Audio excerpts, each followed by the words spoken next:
ಉಡಾಯಿಸೋ ಖಾರ ಬಣ್ಣ ರುಚಿಯನ್ನು ನೀಡುತ್ತದೆ. ಮೆಣಸಿನ ಪುಡಿ ಚಿಂದಿ ಉಡಾಯಿಸೋ ಖಾರ ಬಣ್ಣ ರುಚಿ. ಬಿಜೆಪಿ ಮಾಡ್ತು ನೆಕ್ಸ್ಟ್ ಈಗ ಚಾಮುಂಡಿ ಬೆಟ್ಟಕ್ಕೆ ಚಲೋ ಮಾಡ್ತಾರಂತೆ. ಇಲ್ಲ ಮಾಡ್ಲಿ ಇವ್ರೆ ಎಲ್ಲಾ ಕಡೆನೂ ಮಾಡ್ಲಿ, ಡೆಲ್ಲಿ ಚಲೋನು ಮಾಡ್ಲಿ ಒಂದೊಂದ್ಸರಿ. ಬರೇ ಚಾಮುಂಡೇಶ್ವರಿ ಚಲೋ, ಧರ್ಮಸ್ಥಳ ಚಲೋ ಅಲ್ಲ, ಡೆಲ್ಲಿ ಚಲೋನು ಮಾಡಿ ಕನ್ನಡಿಗರ ಪರವಾಗಿ ಧ್ವನಿ ಎತ್ತಿ. ಕೇಂದ್ರ ಸರ್ಕಾರದಿಂದ ಏನು ಅನ್ಯಾಯ ಕನ್ನಡಿಗರಿಗೆ ಆಗ್ತಾ ಇದೆ ಅದ್ರ ಪರವಾಗಿ ಧ್ವನಿ ಎತ್ತಿ ಅವಾಗ ನಾವು ಒಪ್ತೀವಿ. ಸುಮ್ಮನೆ ಇವರು ರಾಜಕೀಯ ಅಸ್ತಿತ್ವವನ್ನು ಉಳಿಸ್ಕೊಳ್ಳಿಕ್ಕೆ ಇವತ್ತು ಮಾಡ್ತಾ ಇದ್ದಾರೆ. ಇವರು ಚಿವುಟೋದು ಇವರೇ, ತೊಟಲು ತೂಗೋದು ಇವರೇ. ಈಗ ಧರ್ಮಸ್ಥಳ ಯಾರ ವಿರುದ್ಧ ಮಾತಾಡಿದ್ರು? ಸದನದಲ್ಲಿ ಯಾರ ವಿರುದ್ಧ ಮಾತಾಡಿದ್ರು? ಯಾರು ನಿಮ್ಮ ಮಹೇಶ್ ಅಂತಲ್ಲ, ತಿಮ್ಮಾರೋಡಿ. ಯಾವ ಈ ವ್ಯಕ್ತಿ RSS ವ್ಯಕ್ತಿ. RSS ಯಾರ ಗುರುಗಳು? ಬಿಜೆಪಿಯವ್ರ ಗುರುಗಳು. RSS, VHP, ಬಜರಂಗ ದಳದಲ್ಲಿ ಇವರೆಲ್ಲರೂ ಆ ಗರಡಿನಲ್ಲಿ ಬೆಳೆದಂಥವ್ರು. ಗಿರೀಶ್ ಮಟ್ಟನ್ ಅವರು ಯಾರು? ಬಿಜೆಪಿ ಯುವ ಮೋರ್ಚಾ ಅಧ್ಯಕ್ಷ.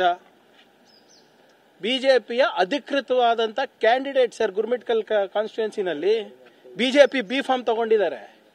ಇವ್ರು ಇವತ್ತು ಅವ್ರ ವಿರುದ್ಧ ಮಾತನಾಡ್ತಾ ಇದ್ದಾರೆ. ಅಂದ್ರೆ ಇದೆಲ್ಲ ಷಡ್ಯಂತ್ರ ಯಾರು ಮಾಡ್ತಾ ಇರೋದು?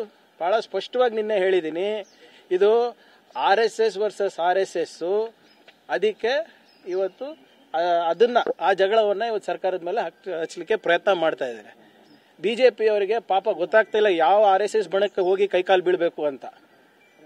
2 ಬಣಗಳಾಗ್ಬಿಟ್ಟಿದೆ.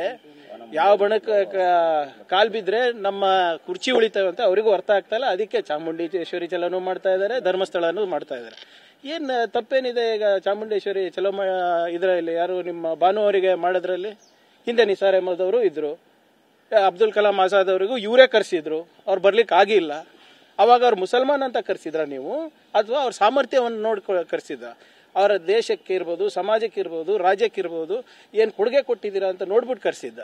ಸುಮ್ಮನೆ ಇವೆಲ್ಲ ನೋಡಿ ಅವರ ರಾಜಕೀಯ ಅಸ್ತಿತ್ವ ಉಳಿಸ್ಕೊಳ್ಳಿಕ್ಕೆ, ಅವರ ಒಂದು ಏನು ಈ RSS ಬಣಗಳಿಗೆ ಖುಷಿ ಮಾಡೋದಕ್ಕೆ ಇವ್ರು ಮಾಡ್ತಾ ಇರೋಂಥ ಕೆಲಸ ಇದಷ್ಟೇ. ಯಾವುದೇ ಸಾಕ್ಷಿ ಇಲ್ಲ, ಏನಿಲ್ಲ.